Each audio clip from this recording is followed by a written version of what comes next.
unpack that a little so people understand. When people are contributing data, the model that you're looking at is around sales, for example. Yeah. So they have to contribute proprietary data to be part of Collective Eye. And in return, what do they get? So it's a range of different things that they get. But the thing is, you're right. They're first coming in, they're saying, look, this data that I've got locked up in my CRM or ERP and all this other stuff that they've historically kept, and they're like, oh my God, this is so valuable.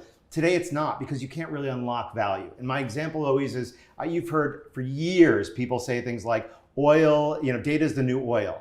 But here's the thing about oil, it's useless until you refine it. How many refineries are there? Not as many as there are people taking it out of the ground. That's exactly it. So what happens is it's really expensive to turn this crude oil into refined gasoline or something else.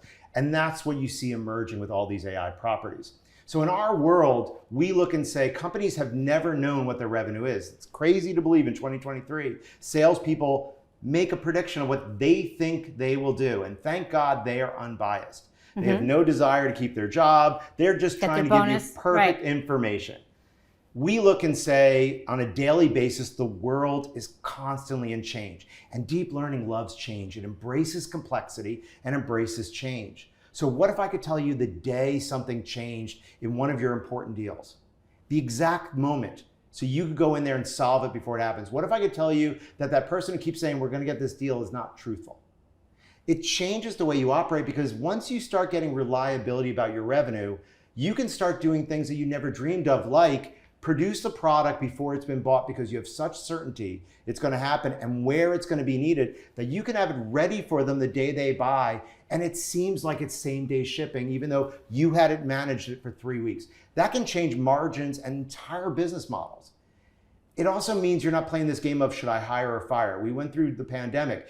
As soon as the pandemic hit, people laid off 25% of their staff, and then they scrambled to hire back those people who I'm sure were pretty happy to come back after being laid off. Like nobody was happy. Well, what the talent part is where a lot of the fear comes in, because when you talk about going from small child to professor, that does imply you need fewer people, right? Because the machine can do an awful lot of stuff that people used to do. That disruption alone is something that gives people pause.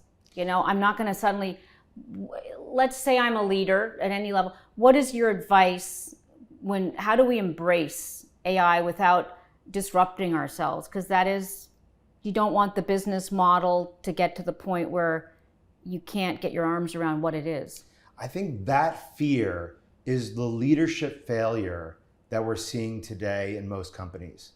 In our own product, we have a section called Upskill. I've never seen another technology that focuses on upskilling. As we have this ability given to us, these superpowers, our skills go above. It's not the first time we've had superpowers, right? Think about it, 100 years ago, we started getting the internal combustion engine.